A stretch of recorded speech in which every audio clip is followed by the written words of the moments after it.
been observing the gender-based violence conference. Sipho? Well, a very good afternoon to you, Nompu, and our viewers at home, and welcome back to Irene for the Summit on Gender-Based Violence and Femicide. This is the second and final day, of course. Here, delegates over 1,200 are looking to find a solution to this scourge of gender-based abuse. And what we are doing essentially is speaking to a number of women, number of activists, to get their voices heard on what the solutions are. And right now, I am joined by one such a gender activist, Rose Motene. Thank you very much for your time. Earlier they mentioned that leadership needs to walk the talk, and that it needs to act exemplary. Just talk to us about the need for leadership to, or just show leadership in terms of the fight against gender-based violence. I think first and foremost leadership needs to understand the fight of gender-based violence. They need to understand that it isn't just a campaign, that our country is in dire straits, and that it should be the priority before sports, before any other portfolio. And so in terms of of calling on government to instruct ministers to walk the talk, is that we need to have people who are going to be speaking on for all people, all women, and that is even including people, members from the community, the LGBTI community, and even people identifying as women. In most cases, people just outline, and in most portfolios they just outline just abuse and rape, but they haven't looked at the fundamental principles which have started it, and the ideologies which push the agenda. Now, what I've observed is that we don't have a lot of males that have coming to speak, to present what the solutions are. So why are men not included as part of this discussion? Why are we not hearing from men? Because obviously they are often seen as perpetrators, and I would think that the solution lies in including men.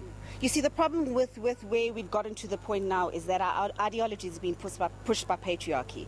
And who has instilled the patriarchy? It's been men. So it's now for men to listen, to understand, and to get guidance from us. You know, for instance, this came about, yes, the government orchestrated the summit, but this came about because it was a demand from women who took to the streets on the 1st of August. We demanded, saying, you need to hear us. So we're at the point where men need to understand, validate our pain, validate our voices, and then we can move forward. Perfect example, there was a man that was kicked out of one of the sessions yesterday because he stood up, he pushed his patriarchal ideology, telling the woman in the room that they need to listen to him purely because he's a man. It's perceptions like that, it's comments like that, it's that ideology that's gotten us where we are today, and we're crushing that. And then just for you, what have been some of the highlights as we've had these 2 days of discussion here?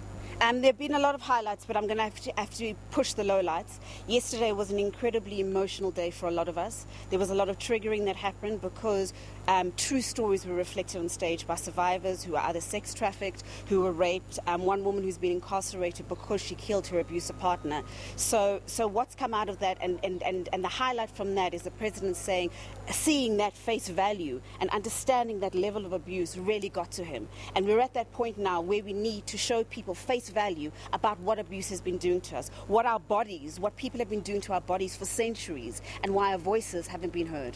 Rosie, thank you very much for your time. That is Rose Motene, a gender activist. Now I'm joined by another lady here, that is Sorel Shabane. Thank you very much. You are from a shelter for women, the name of it, a Frida Hartley Shelter for Women. Why do women who have experienced abuse need these shelters?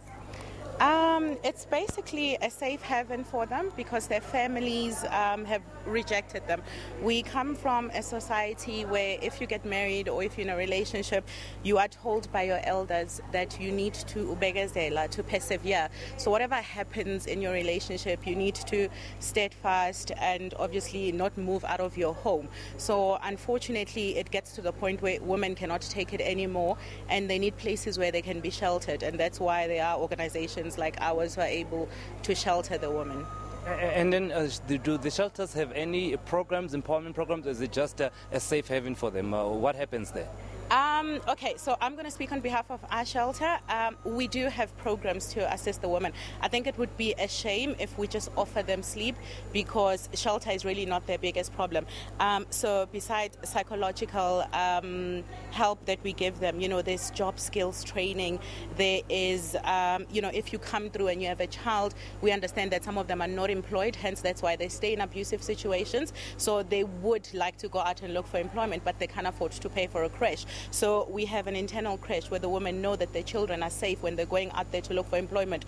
There is job skills training. We find them employment and therefore help them integrate back into society as productive members. All right, and I have to also ask you this. It's been 2 days of discussions. Highlights for yourself? I think the fact that everybody, including the president, understands that gender-based violence is a national crisis right now. It's about time that it has come to this level. I've always preached that, a femicide rate is 5 times higher than the global average. And if nothing is being done, at this point, women are becoming an endangered species. Women are just being dying one by one. And at this point, women are going to be extinct like rhinos. So I'm glad that they've put it at this platform and everybody can hear our cry. All right, thank you very much. Well, there you have it, a very powerful words that if nothing is being done, women are going to be extinct like rhinos. This is, of course, the second and final day of that summit on gender-based violence. We will continue with coverage here on SABC News. We're expecting closing remarks by the Minister in the Presidency for Women, that is Batabile Dlamini, a little bit later this afternoon. But with that, it's back to you in studio. Thanks very much, Sipho.